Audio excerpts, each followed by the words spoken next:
All right, guys, what is up? It has been a huge week, or really week and a half, couple weeks really, for the Shae's free setup shop Discord. You guys are coming in hot in there, so I really appreciate that. I hope you're all enjoying the setups, and I was talking to a couple of you in there. Let me make sure sounds are working real quick. Yeah, okay. Talking to a couple of you in there um, over the past few days, I'd say. So, um, just want to touch on a couple things. I had mentioned that I would really want to try and get these out earlier, um, before Tuesday and Wednesday, preferably. But in order to do that, tonight I needed to pre-gen this Fairbury track. So I went ahead and did that, and honestly, I don't think it's going to be too much different, except for right there. Since it's 60%, I mean, you can see the car. Let's see if I can go over it really slow. See the, let me see if it does it again. So the car's kind of hitting the ground, it seems, in a couple of these spots because of this cushion. And then there's bumps like right below.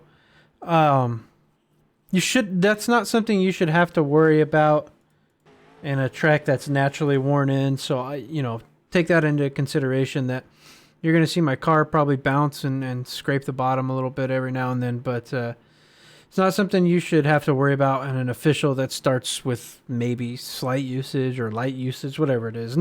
It's never more than like 10%, right? So 1 and 2 was a lot worse than 3 and 4, and originally that's why I had mentioned, like, I would really prefer to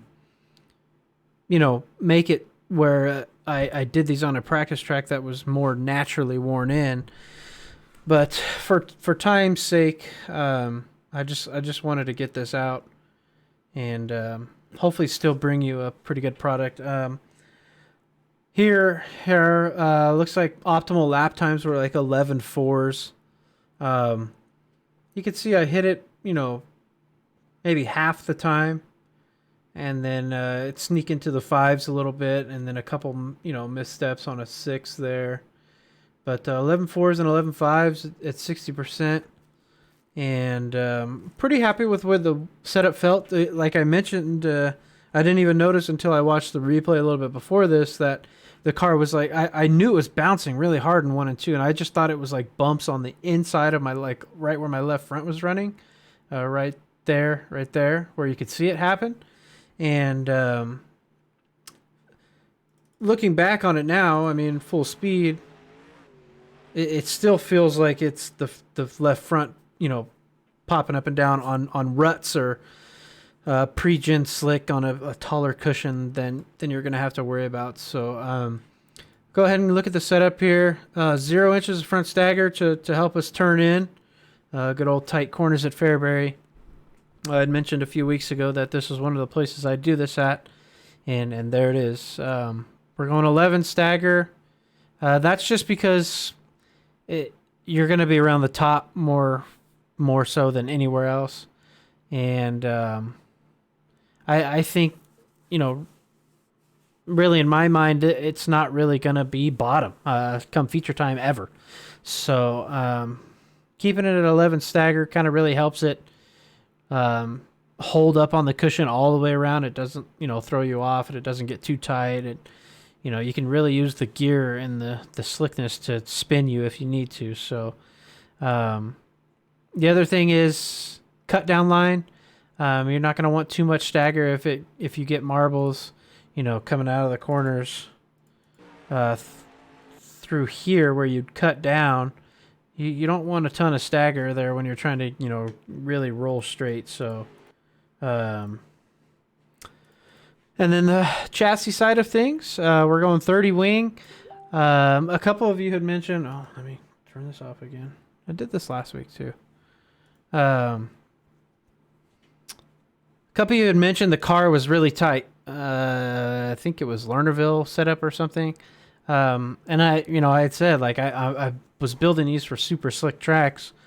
These are probably going to be really good league setups for you. Officials are you're going to have a lot of cars in them. So I don't know. I think this might be the better way to maybe attack this. Maybe go 50 or 60% on a pre-gen and maybe go from there. And that'd be kind of what like a midway through the feature or just before halfway. So yeah. Again, this week this one's pretty tight. It's not extremely tight like the other ones were. I would say the wheel spacing on the right rear is almost all the way in, but it's still. You've got plenty of rotation into the corner and through the middle, and even on the exit if you stomp on it. So a little light tap of the brake and maybe a little shot of throttle and you'll be loosened right up. So we're not going too far out on the left rear this week. This is a tough one because if it is going to get cut down line, I probably would go out, 1425 maybe. But I don't want to run that risk of changing turns and pushing this out to 1425 and doing different things to change it for a cut down line when you can hold your own around the top, as a guy is trying to maybe cut down line on you or something. And it's not going to get that slick where there's going to be that many marbles, I feel like. So I just think that the best way to attack it is just plan for the top and run there for all 30 laps. Fairbury, one of my worst tracks when it comes to qualifying. Heat racing is but when it is slick, man, I can slow roll this place around the top pretty good. So especially when it gets to that cut down line, man, I love being able to cut down on that line. And when it's like black slick, like if you watched my old video, the pro recap, how many cars did I pass in that thing? Like it just felt like the cut down line was so fast. But I just kept making mistakes and having to go to the back or getting in a wreck and having to go to the back. And I still ended up in like 13th out of 20 cars in the feature, 35 cars in the field. So a car that was probably top 8 at least. And I the driver just couldn't put it together every lap. So we're not going to go too tall on the rear end this week. Like I mentioned with the bumping and stuff in 1 and 2 that I was struggling with. That it's a tough call to kind of run it close to 0. But I think you guys are going to be completely fine. Like I mentioned, the cushion is just unnaturally taller than it's going to be for you on a not as pre-gened track. So we did loosen up the left front a little bit. Again, that's going to help us turn in and stay turned in middle of the corner. And if it gets really, really slick, it's going to come down to throttle. So, I didn't want to tighten this thing up, and have you in the wall every lap. I'll show you my laps here in a bit, but it's kind of just pretty smooth. If you can get it rotated into the corner, up high enough. That's the key at Fairbury. We've got that, that second banking, right, where the track is kind of flat and then a sharp banking up to the cushion, right with one lane up there. And if you get like right in the middle of that crack between the flatness and where the banking starts to go up for the cushion, you lose that control of the car and you push tight. So you've got to trust yourself. You've got to really get up in that top lane and send it up there and not baby it into the corner trying to slide it up to the cushion. And you've got to enter on it and stay on it if you want to win this race this week. So the other thing is, top wing position. I don't think you'll have to go very far back, honestly. I ran all these laps at -2, and if you just control the throttle and keep your rolling speed up, I don't think you're going to have to worry about pulling the wing very far back. So that's kind of a bonus, always. And I know it's a short track, but the less drag is always maybe half a tenth better, but half a tenth's half a tenth. So, what else did we do? 15 gallons of fuel is probably going to be way too much. I was averaging only 0.38 here in the slick, so you could drop it down to like 12 and be safe. But I'll leave the 15 in it. Just keep that in mind. If it is really slick, you could probably run 13 gallons and be completely fine and have an advantage over somebody who is running 15 gallons. So I know 2 gallons of fuel doesn't seem like a lot, but 2 gallons is 2 gallons. So it's always something to keep an eye on. I mean, look how much weight you lose off the car just changing that. So what, 9? I think it's 9 pounds. Yeah, 9 pounds. So not an overly significant change, but 9 pounds lighter than somebody else is 9 pounds lighter. That's more speed. So something to keep in mind, obviously, and cautions and whatever else might happen. You might be able to gamble this week again, like I talked about last week with what was it, Knoxville, where I was saying you're running the bottom. So far, so good for me. The setups have been treating me pretty well. 3 for 4 in wins. Week 1 was Kokomo 410s, and I kind of stole that one. The leader spun coming out of 4 on the last lap, and I was like more than half a tenth back of him. And he went to run the bottom on the last corner. Hadn't done it the whole race. And then I was just like, oh, all right, well, I'll just run the top like I have been the whole time. Ran the top, and all of a sudden coming out of 4, my relative was in front of him. So I was like, well, did I just win that race? And went back and looked, and he had spun. So got a win there. And then Lernerville 360 race I had mentioned week 1 was really good to me. Really, really dominated that one on a Sunday morning. Both of those strength of fields weren't extremely high, but hey, win's a win. And then we went to Knoxville last week in the 360 and got a win there. That was actually a 3,000 strength of field, so that one actually felt pretty good to have some pretty good competition in there with me. Me and the little Hurricane Mason Hannigan ran that one together like at midnight one night, and like 14 cars, I think. And I had mentioned it's just super speedway Knoxville, and that's all it was. It was just one lane. I qualified quick time, won my heat race, and then won the feature. There was just no passing. It was just one fast lane every lap. For the longest time, it was the slider line, and then Mason peeked in on showed me the nose on the inside one lap, and I went down there and regained my lead. So, got a win there. And then the 410 race at Lernerville was not kind to me. So if that setup wasn't great for you guys, I do apologize, because I did notice that thing was pulling a lot to the right. I'll have to work on that one if we ever go back there. That one was pulling a lot to the right for me as well. So especially when it was really tacky. I didn't have too many cars in that race either. I think there was 17 or something. I don't think there was enough to run a B. And the feature started, and it was pretty tacky. And I was like, you know what, I'll just run it. And ran that setup straight up, and it was really, really tight early on. I think I was running second or third or something, and went off the track, came back on, and dead last, Dylan Simmelman lapped me. And then caution came out, so I was stuck a lap down, but I kept restarting in second. Like, there was 2 or 3 cautions where I restarted in second. So I finally told him, I was like, hey, I got $5 for you if you let me go by and I can get my lap back. So a couple of laps went by. He ran the bottom and he let me go around the top, and I got my lap back, and I went from like 15th to 5th in like, I don't know, 10, 12 laps or something, and didn't end up losing too much IR. So that was pretty fun.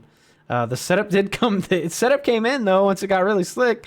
With 10 to go, man, I was absolutely rolling the top, and had there not been 4 cars battling for second through 4th in front of me, I definitely had the speed to get back up to second, but they were all just bunched up right in front of me, and that kind of ruined my run there. But still a pretty good finish. Either way, a 5th isn't too bad, but that was a pretty good strength of field. Also, I can't remember the number, but yeah. Without talking your guys' ear off too much. I'll show you some of these laps, and you can listen to the car. What else? I don't think I have much else to say about the setup. I'll just leave you with this. I'll run through these laps at full speed. Oh my god. I'll run through these laps at full speed, and you guys can see where I make a few mistakes, and you know how I try to correct it. And, you know, just as always, keep an eye on the UI down here. Actually, I forgot to make this bigger, didn't I? Let me go up to 125 because I know it's been really small. I'll just go real quick, you know, with it big. This is the setup with the UI nice and big for you to see better. And then I put something in the notes. I put 48.2 because that was the starting cross weight that I didn't want to forget if I messed up. So, yeah. So, without further ado, here's, I don't even know that number, 15, 16 laps of Fairbury in the winged 360 sprint car.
You can see in 1 and 2 how violent that bump is, right in the middle on the left front, right there.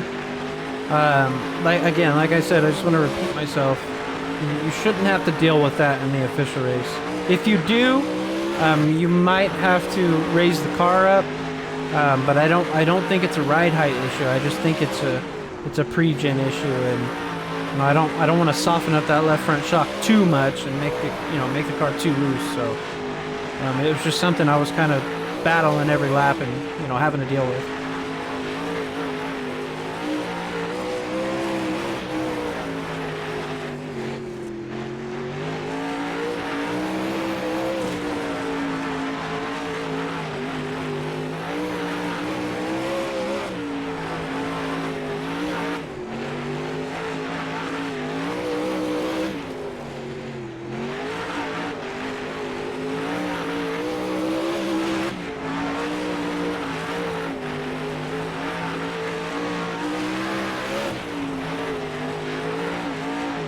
Next lap here was the slowest of the bunch. See what happens.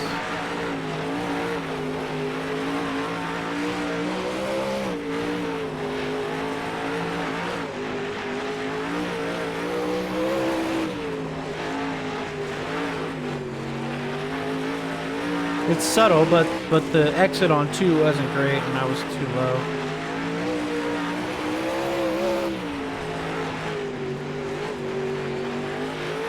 Really lifting and staying on the outside was really the fastest way.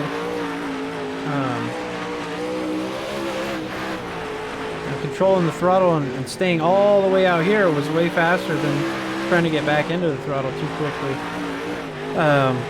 So yeah. I went with the 583. I think that's just a good rolling speed gear, so probably qualify on a 596 602, and then, you know, drop it down for the heat race and drop it down for the feature. I think 583 is just a much better controlled rolling speed for the slick kind of gear for Fairbury than it would be if you stayed on like 596, or, you know, you'd be really having to play with the throttle like a lot. So. And if you go too tall, like 578, 74, if you get the car really tight, you know, you don't have much gear to kind of stomp on and get that thing back, you know, turned. And if it ever does go to the bottom, at least you have a little bit shorter of a gear to kind of accelerate out of it down there. But that's it for this week, guys. I don't want to talk your ear off too much. If you guys got questions, as always, let me know. Setup will be in the Discord. The link for the Discord and the link for the forum will be in the video description, as always. And setup in the Discord and the forum. And I think that's it. Again, appreciate everybody that's been joining. There's been a lot of people joining the Discord, a lot of people subbing to the YouTube channel. Lot of action for me lately for this setup. Quote unquote, you can't see me doing air quotes, but setup shop. Yeah, it's been a lot of fun, a lot of interaction with you guys, and I've been really enjoying myself, helping you guys out as much as I can. So if the setups are ever crap, let me know. We can work on one for you. So that's about it for me. You guys take care. Have a good week. And let me know how those finishes go. See ya.